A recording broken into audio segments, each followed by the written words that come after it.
अब हम बात करते हैं पठन जो कौशल है, इस पठन कौशल की कौन कौन सी विधियां हैं।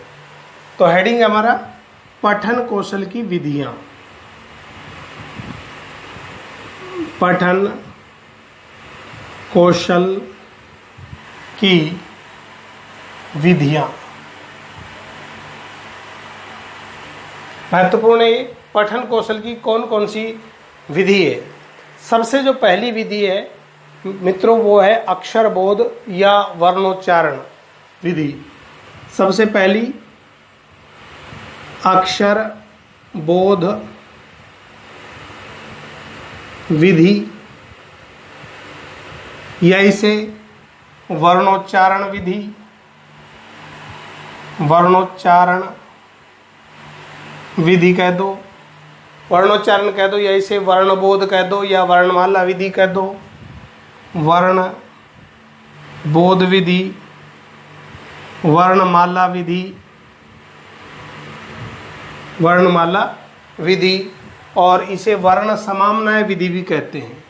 क्या कहते हैं? वर्ण समाम्नाय विधि। तो वर्ण समाम्नाय विधि, अक्षर बोध विधि, वर्णोच्चारण विधि और वर्णमाला विधि, ये सभी इस विधि के नाम हैं।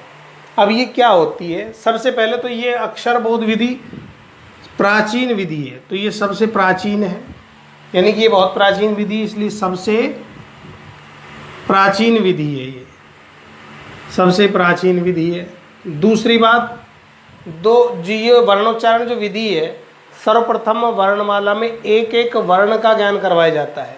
क्या करवाते हैं कि वर्णमाला में अक्षर बोध का मतलब एक एक वर्ण का ज्ञान।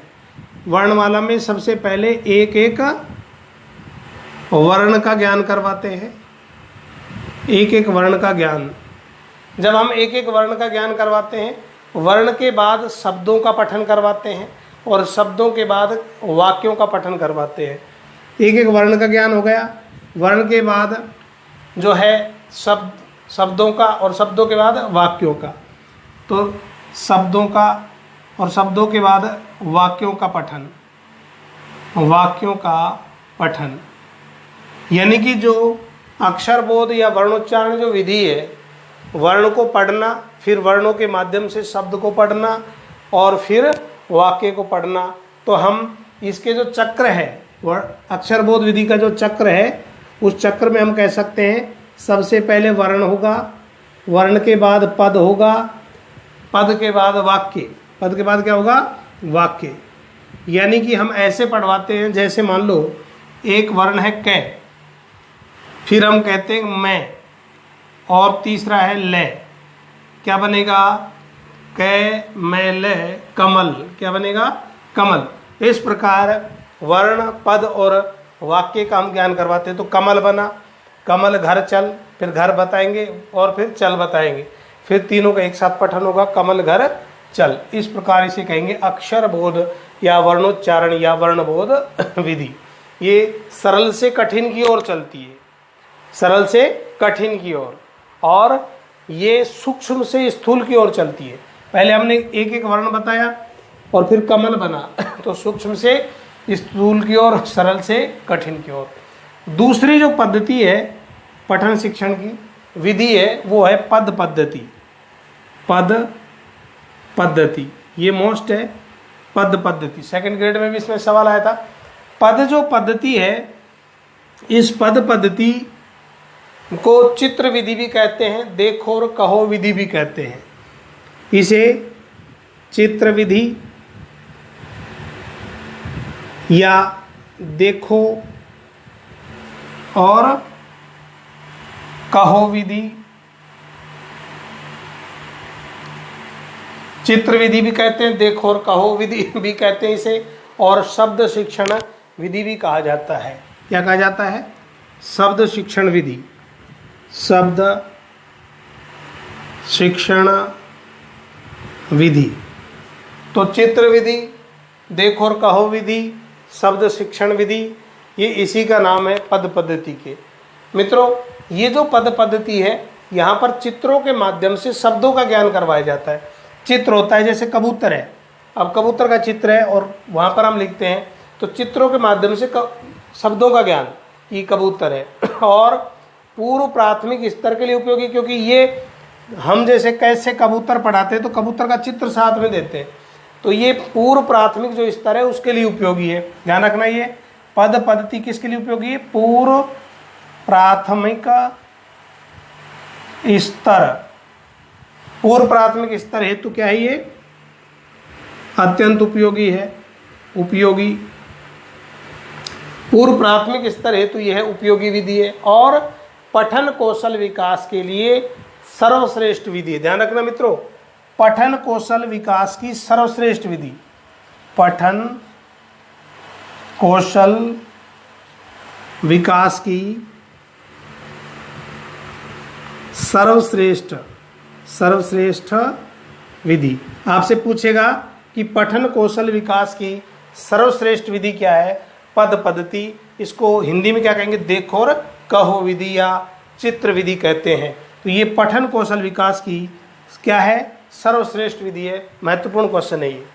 दूसरी बात ये थी, अब पूर्व प्राथमिक स्तर के लिए उपयोगी है और ये पद पद्धति है। तो हमने दो विधि देखी, सबसे पहले अक्षर बोध विधि और दूसरा पद पद्धति विधि। तीसरी विधि की यदि हम बात करें तो तीसरी विधि पद पद्धति के अंतर्गत आती है अनुध्वनि या अनुकरण विधि। तीसरी विधि कौन सी है? अनुध्वनि। ये पद पद्धति के अंतर्गत एक विधि और आती है अनुध्वनि विधि। क्या नाम है? अनुध्वनि विधि। अनुध्वनि विधि को कहते हैं सुनो और कहो विधि। सुनो और कहो विधि, या इसे अनुकरण विधि कहते हैं। क्या कहेंगे? अनुकरण विधि। तो अनुध्वनि विधि, सुनो और कहो विधि या अनुकरण विधि। तो सुनो और कहो विधि जो है, और ये है देखो और कहो विधि। तो देखो और कहो विधि पद पद्धति को कहा जाता है। ये अनुध्वनि विधि भी पद पद्धति में ही आती है, लेकिन इसमें सुनो और कहो विधि है। अब इसमें क्या होता है? अनुध्वनि विधि में कि शिक्षक उच्चारण करता है और छात्र उसका अनुकरण करते हैं। तो अनुध्वनि का मतलब उस ध्वनि का अनुसरण करते हैं। जैसे मान लो संस्कृत में राम के रूप याद करवाने, तो टीचर कहेगा राम है रामौ रामः, तो छात्र अनुकरण करते हैं कि राम है रामौ रामः, उसी ध्वनि का क्या करते हैं? वो अनुकरण करते हैं। ठीक हिंदी में भी सुनो और कहो विधि, टीचर वर्ण का उच्चारण करवाता है, किसी वाक्य को बोलता है तो बच्चे उसके पीछे पीछे उसका पठन करते हैं, अनुवाचन करते हैं।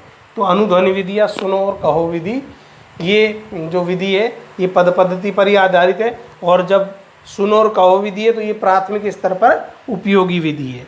कहाँ पर उपयोगी है? प्राथमिक स्तर पर। अब एक विधि आती है जो है, उसका नाम है ध्वनि साम्य विधि। क्या नाम है? ध्वनि साम्य विधि। ध्वनि जो साम्य विधि है, इसमें ध्वनि की समानता होती है। अक्षरों की समानता वाले जो शब्द है उनको बोल बोल करके सिखाया जाता है ध्वनि साम्य विधि में। जैसे मान लो खगः, कमलः, जनः, रामः, इस प्रकार ध्वनि की समानता वाले जो शब्द है उनको उच्चारित किया जाता है, जिनमें लास्ट में एक समान टेर हो, ऐसे शब्दों का उच्चारण करते हैं हिंदी में भी और संस्कृत में भी। तो इसे ध्वनि साम्य विधि कहते हैं। और एक विधि आती है संगीत विधि। कौन सी विधि आती है? संगीत विधि। संगीत विधि को साहचर्य विधि भी कहते हैं। 5 विधि है संगीत विधि। इस संगीत विधि को साहचर्य विधि भी कहा जाता है। साहचर्य विधि का मतलब कि यहाँ पर संबंध स्थापित करके पढ़ाया जाता है। जैसे मान लो चित्र कार्ड है, क्या है? चित्र कार्ड। और चित्र कार्ड में वो चित्र के जो कार्ड बने होते हैं उन कार्डों पर चित्र बना होता है, और जो चित्र होता है ऐसे ही कार्ड और होते हैं उस पर नाम लिखा होता है। जैसे मान लो कबूतर के और बहुत सारे चित्र हैं, और उन वो एक कार्ड पर तो चित्र होंगे, दूसरे कार्डों पर नाम होते हैं उनके। तो चित्रों को देख करके उनके नाम खोजने होते हैं, नामांकित जो कार्ड होते हैं उनको खोजना होता है। तो ये बच्चा उससे जो खोजता है, जैसे कबूतर का लिखा हुआ कबूतर खोजता है तो उसे साहचर्य स्थापित कर लेता है, इसलिए इसको संगीत विधि या साहचर्य विधि कहा जाता है। तो ये पठन कौशल की विधियाँ पढ़ रहे हैं। सबसे पहली विधि हमने पढ़ी अक्षर बोध विधि, ध्यान रखना ये भी मोस्ट है। पद पद्धति इज वेरी मोस्ट, ये बहुत इंपॉर्टेंट है। पद पद्धति, चित्र विधि, फिर अनुध्वनि विधि, ध्वनि साम्य विधि, संगीत विधि। अब हम आगे की विधियों में बात करते हैं तो महत्वपूर्ण एक विधि और आती है यहाँ पर, जैसे पद पद्धति इनके बाद एक महत्वपूर्ण विधि आती है भाषा जो है यंत्र विधि।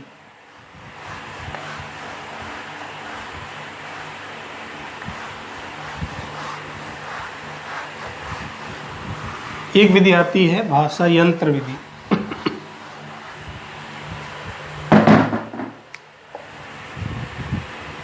भाषा यंत्र विधि, जैसे इसके नाम से पता है यंत्रों के माध्यम से सिखाना। भाषा यंत्र विधि ये वाक्य विधि का एक रूप है।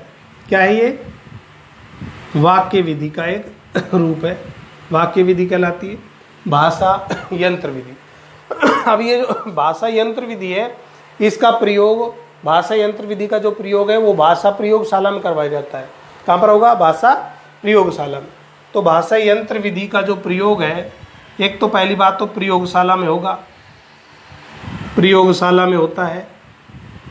दूसरी बात, जो भाषा यंत्र विधि है ये पठन शिक्षण की आधुनिक विधि है। तो पठन शिक्षण की आपसे सवाल पूछेगा, ये महत्वपूर्ण सवाल बनता है कि पठन शिक्षण की आधुनिक विधि कौन सी है, तो कौन सी होगी? भाषा यंत्र विधि। तो पठन शिक्षण की आधुनिक विधि, पठन शिक्षण की आधुनिक विधि कौन सी है? भाषा यंत्र विधि। अब इस पठन शिक्षण जो विधि है, इस विधि में शिक्षक जो है वो क्या करता है? ध्वनि अभिलेख यंत्रों का प्रयोग करता है।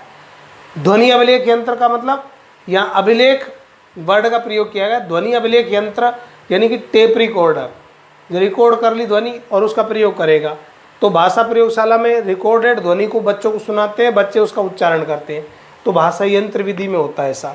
और इसमें प्रमुख जो रिकॉर्डेड जो सामग्री जिसका प्रयोग करते हैं, जैसे मान लो लिंग्वा फोन, लिंग्वा फोन एक यूज करते हैं। लिंग्वा फोन के बाद ग्रामोफोन, ग्रामोफोन। तो लिंग्वा फोन और जो ग्रामोफोन है, ग्रामोफोन को सीतावाद्य यंत्र भी कहते हैं। सीतावाद्य, सीतावाद्य।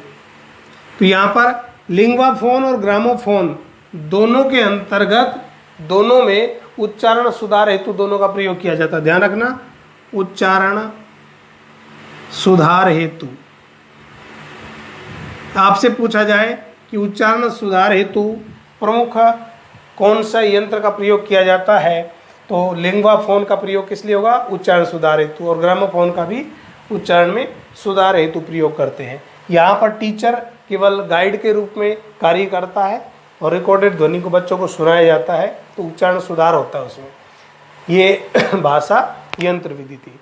इसके बाद हम बात करें तो कथा पद्धति, कौन सी विधि आती है? कथा पद्धति। जो कथा पद्धति विधि है इसे वाक्य विधि भी कहते हैं। क्या कहते हैं? वाक्य विधि। यानी कि कथा पद्धति विधि, ये भी वाक्य विधि के अंतर्गत भाषा यंत्र विधि और वाक्य विधि के अंतर्गत ही कथा पद्धति। अब ये जो कथा पद्धति विधि है मित्रों, ये कथा पद्धति विधि में अनेक चित्रों के संयोजन से बालक को कथा सुनाई जाती है। बहुत सारे चित्र होते हैं, उन चित्रों को दिखा करके बालक को क्या सुनाई जाती है? कथा। कथा में रुचि के कारण वाक्य समूह बालक के मस्तिष्क में चित्र बना लेते हैं। जो कथा सुनाते तो वो स्टोरी जो सुनते हैं ना, तो वाक्य के समूह का मस्तिष्क में एक चित्र बना लेते हैं, और ये जब वो चित्र बनते तो उसको कथा याद हो जाती है। इसको प्राथमिक स्तर के लिए श्रेष्ठ विधि है। तो प्राथमिक स्तर के लिए श्रेष्ठ है कथा पद्धति। आपसे पूछा जाएगा प्राथमिक स्तर की श्रेष्ठ विधि, तो प्राथमिक स्तर पर श्रेष्ठ है ये कथा पद्धति है।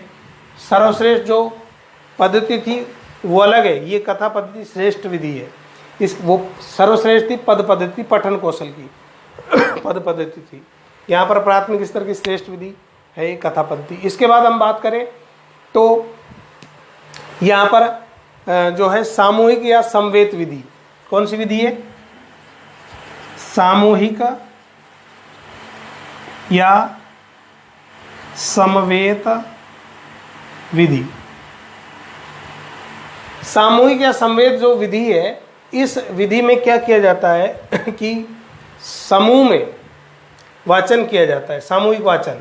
बच्चों से टीचर बोलता है और बच्चे उसको समवेत उच्चारित करते हैं, तो सामूहिक या समवेत विधि भी पठन कौशल की विधि के अंतर्गत आती है। और एक विधि और है जिसका नाम है संग्रंथन विधि या वाक्य गठन या वाक्य निर्माण विधि। एक विधि और है संगठन विधि,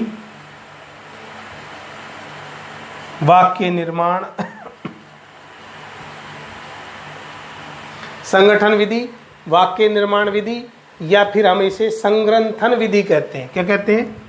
संग्रंथन विधि। तो संग्रंथन विधि, वाक्य निर्माण विधि, वाक्य गठन विधि इसी कहा जाता है। यहाँ पर क्या होता है, पहले सरल वाक्य दिया जाता है। क्या वाक्य दिया जाता है? सरल। सरल जो वाक्य देंगे, बाद में क्या देंगे? कठिन वाक्य। धीरे धीरे क्या देंगे? कठिन वाक्य। तो पहले सरल वाक्य फिर कठिन वाक्य देते हैं, और जैसे ही सरल वाक्य पठन करवाएंगे बाद में कठिन वाक्य करवाएंगे। उच्च स्तर के लिए उपयोगी सरल वाक्य कठिन वाक्य का कैसे? सह विद्यालयम गच्छति। हिंदी में अगर कहे वह विद्यालय जाता है, तो यहाँ पर सह जो है ये कर्ता है, सर्वनाम शब्द है, विद्यालय और गच्छति क्रियापद है। तो यहाँ पर इनका एक एक का पहले सरल वाक्य होगा, फिर इसके बाद इस वाक्य की जटिलता को बढ़ाते चले जाएंगे। तो ये सरल से कठिन संगठन विधि या वाक्य संगठन विधि या संग्रंथन विधि इसे कहा जाता है। तो मित्रों, ये पूर्ण से अंश की ओर चलती है। संगठन या संग्रंथन विधि किसकी ओर चलती है? पूर्ण से अंश की ओर। पूर्ण से अंश, क्योंकि पहले पूरा वाक्य बताया हमने और फिर उसके एक एक चीज़ समझाई, तो पूर्ण से अंश की ओर चलेगी। गेस्टाल्ट थ्योरी पर आधारित है। गेस्टाल्टवाद जो समग्रवाद वर्दिमर कोहलर कॉफ्टन दिया, तो गेस्टाल्ट थ्योरी का क्या पर ये आधारित है। तो ये विधियां जो थी ये पठन कौशल की विधि थी। अंतिम जो कौशल आता है लेखन कौशल। अब हम लेखन कौशल, मित्रों अब हम बात करते हैं चौथे कौशल की, और जो चौथा कौशल है उसका नाम है लेखन कौशल। लेखन कौशलम। जो लेखन कौशल है, मैंने आपको बताया सबसे महत्वपूर्ण सवाल यही बनता है कि उद्देश्य क्या है। तो लेखन कौशल का उद्देश्य क्या होगा? पढ़े हुए की लिखित अभिव्यक्ति करना। तो पठितस्य लिखित अभिव्यक्ति। उद्देश्य क्या होगा? पठितस्य लिखित अभिव्यक्ति।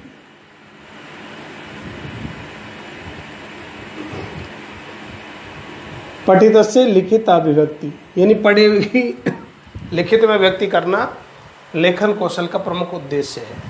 अब हम बात करते हैं कि भाषा शिक्षण का अंतिम कौशल कौन सा है? तो हम कौन सा होगा?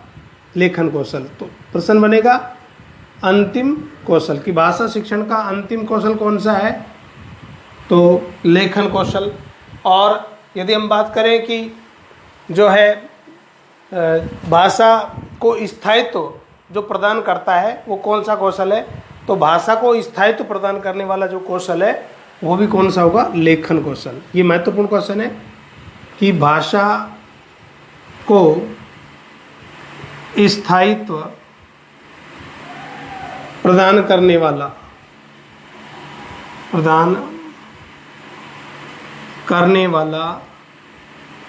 कौशल। तो भाषा को स्थायित्व प्रदान करने वाला जो कौशल है वो कौन सा होगा? लेखन कौशल होगा। अब हम बात करते हैं लेखन कौशल की विधियों की। तो लेखन कौशल की विधियां,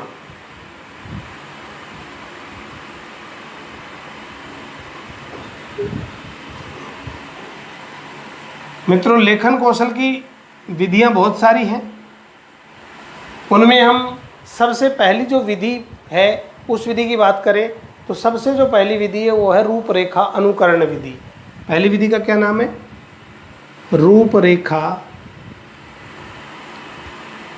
अनुकरण विधि। रूपरेखा अनुकरण विधि, इसे हम अक्षर स्वरूप अनुकरण विधि भी कहते हैं।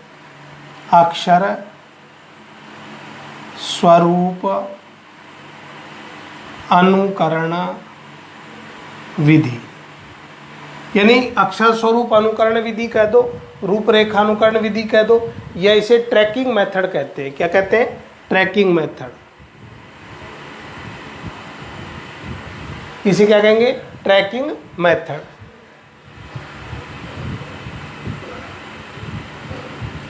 जो ट्रैकिंग मेथड, तो ट्रैकिंग मेथड कह दो, रूपरेखा अनुकरण विधि कह दो, या अक्षर स्वरूप अनुकरण विधि कह दो। अब ये रूपरेखा अनुकरण विधि होती क्या है वो देखो।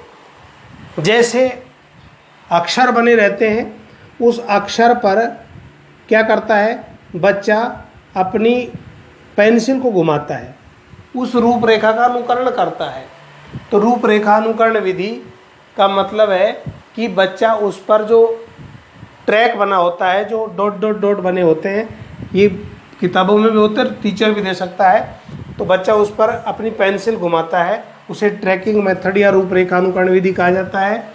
और ये विधि बच्चों को बड़े मज़े आते हैं, तो ये सर्वाधिक रुचिकर है और प्राथमिक और पूर्व प्राथमिक के लिए उपयोगी है। तो ये प्राथमिक व पूर्व प्राथमिक हेतु उपयोगी, प्राथमिक और पूर्व प्राथमिक हेतु उपयोगी है। दूसरा, ये जो सर्वाधिक रुचिकर विधि है। इसके बाद हम बात करें दूसरी जो विधि है, दृष्ट लेखन विधि। दूसरी विधि कौन सी है? दृष्ट लेखन विधि। नाम से ही पता पड़ रहा है, देख करके लिखना। दृष्ट लेखन विधि, इसे जैक-टाट विधि भी कहते हैं। क्या कहते हैं? जैक-टाट विधि। जैक-टाट विधि, इसे अनुकरण विधि भी कहते हैं। अनुकरण विधि। तो दृष्ट लेखन विधि कह दो, जैक-टाट विधि कह दो, अनुकरण विधि कह दो, या फिर इसे देखो और लिखो विधि कह दो। क्या कहेंगे?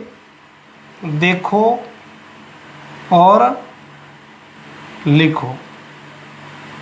तो देखो और लिखो जैक-टाट विधि, अनुकरण विधि और देखो और कहो विधि, ये दृष्ट लेखन है। दृष्ट लेखन का मतलब देख करके लिखना। ये प्राथमिक स्तर पर उपयोगी है। बच्चा, टीचर बोर्ड लिख देता है और बच्चा उसका क्या करता है? देख करके वैसा का वैसा लिखता है, अनुकरण करता है। तो यहाँ पर दृष्ट लेखन विधि होगी, और दृष्ट लेखन ये प्राथमिक स्तर पर उपयोगी है। तो ये जो विधि है ये प्राथमिक स्तर पर उपयोगी। तो प्राथमिक स्तर पर उपयोगी दृष्ट लेखन विधि, पूर्व प्राथमिक और प्राथमिक पर रूपरेखा अनुकरण विधि। तीसरी विधि की हम बात करें तो आता है श्रुत लेखन विधि। कौन सी आती है? श्रुत लेख विधि। तीसरी विधि है श्रुत लेख विधि, या इसे हम उक्त लेखन विधि भी कहते हैं। उक्त लेखन विधि, नाम से ही पता है, श्रुत लेख। श्रुत का मतलब सुन करके, और लेख मतलब लिखना, सुन करके लिखना। ये उच्च प्राथमिक और माध्यमिक स्तर पर उपयोगी है। श्रुत लेखन विधि किस पर है? ये प्राथमिक व उच्च प्राथमिक व माध्यमिक, प्राथमिक, उच्च प्राथमिक व माध्यमिक स्तर पर। तो उच्च प्राथमिक और माध्यमिक स्तर पर उपयोगी है श्रुत लेख विधि। इसके बाद हम बात करें तो नेक्स्ट विधि आती है, वो है स्वतंत्र अनुकरण विधि या अनुकरण विधि। नेक्स्ट विधि है स्वतंत्रानुकरण या अनुकरण विधि। ये जो स्वतंत्र अनुकरण या अनुकरण विधि है, शिक्षक लिख देता है और बच्चे उसके नीचे अनुकरण करते हैं। यहाँ पर दृष्टि लेकर मत, देख करके लिखना। अनुकरण विधि थी, बच्चे अनुकरण करते हैं देख करके हूबहू और उसको उतार लेते हैं। यहाँ पर स्वतंत्र अनुकरण का मतलब टीचर बोर्ड पर कोई शब्द लिख देता है, बच्चे उसकी नकल करके वैसा वैसा लिखने का प्रयास करते हैं। ये स्वतंत्र अनुकरण विधि है और ये उच्च प्राथमिक स्तर पर उपयोगी है। ये किस पर है? उच्च प्राथमिक स्तर पर उपयोगी विधि है। इसके बाद हम बात करें तो संश्लेषणात्मक या रेखा विधि। 5 विधि है। संश्लेषणात्मक या रेखा विधि। संश्लेषणात्मक या रेखा विधि, यहाँ पर जो है रेखा बनी हुई होती है, उन रेखाओं को मिला करके वर्ण बनाना सीखता है बालक। जैसे ये रेखा है, ये रेखा है, ऐसे रेखा है, आड़ी तिरछी रेखाओं पर पेंसिल घुमा घुमा करके और फिर वो अक्षर की आकृति बनाना सीखता है। ये संश्लेषणात्मक या रेखा विधि कहलाती है। इसके बाद आती है मॉन्टेसरी विधि। कौन सी आती है? मॉन्टेसरी।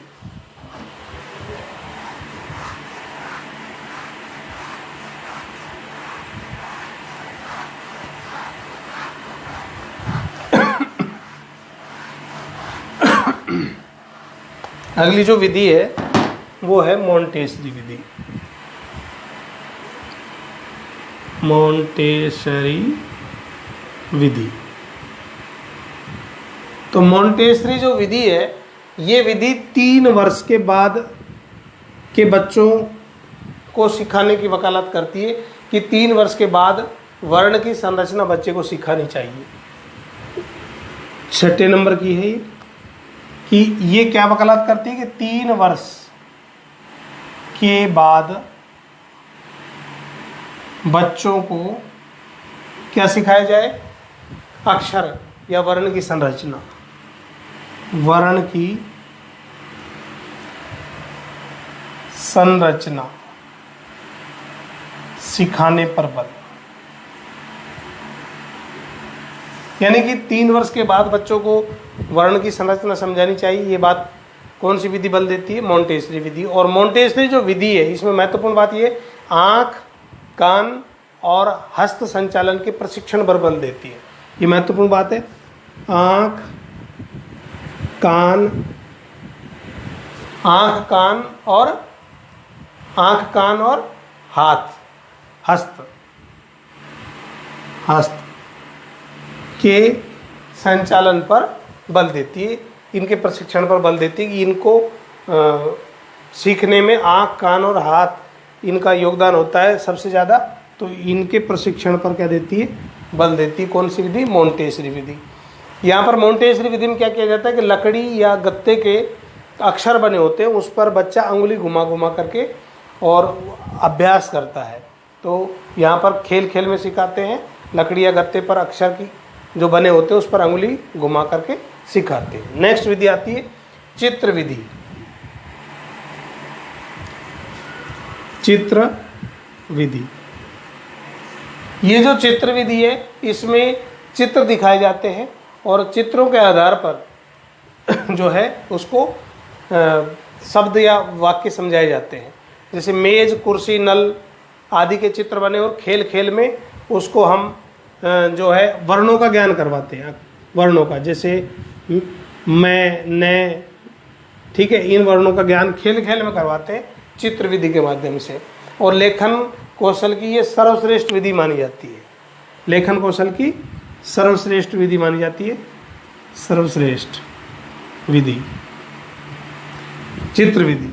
तो चित्र विधि के माध्यम से बच्चे को खेल खेल में सिखाना, क्योंकि खेल के माध्यम से जो ज्ञान होता है वो स्थायी होता है, रुचिकर होता है, इसलिए सर्वश्रेष्ठ विधि मानी जाती है।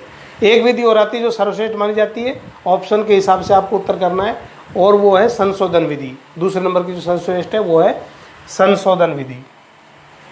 संशोधन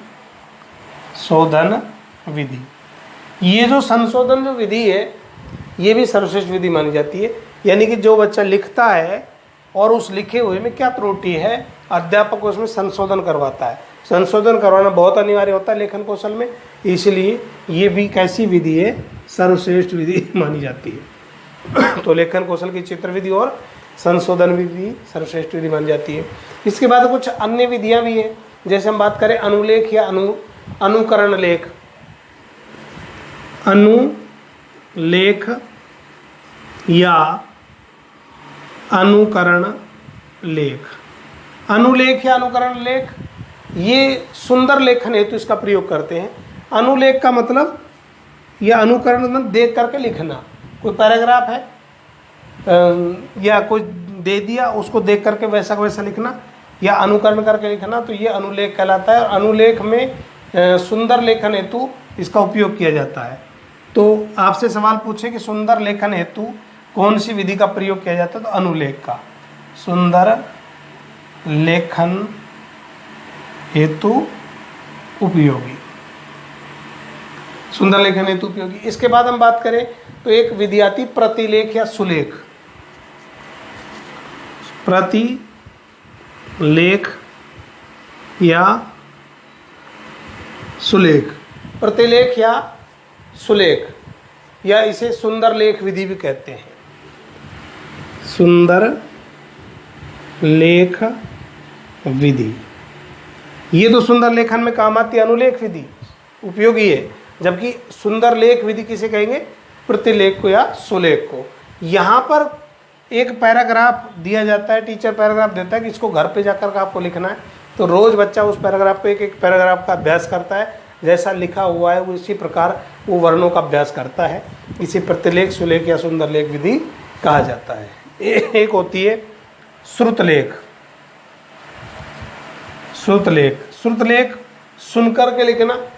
तो यहाँ पर लेखन की जो श्रुतलेख है ये श्रुतलेख सुनकर के लिखा जाता है, और सुनकर के लिखने में श्रुतलेख का प्रयोग करते हैं।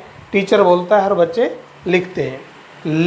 और एक बात और कि लेखन की संश्लेषणात्मक विधि के प्रवर्तक यदि कोई पूछे आपसे कि लेखन की संश्लेषणात्मक एक विधि है जिसे रचनात्मक विधि कहा जाता है। 11वीं विधि कौन सी है, रचनात्मक विधि। और सवाल क्या पूछेगा कि लेखन के संश्लेषणात्मक विधि के प्रवर्तक कौन है, तो इसे संश्लेषणात्मक विधि भी कहते हैं। लेखन की संश्लेषणात्मक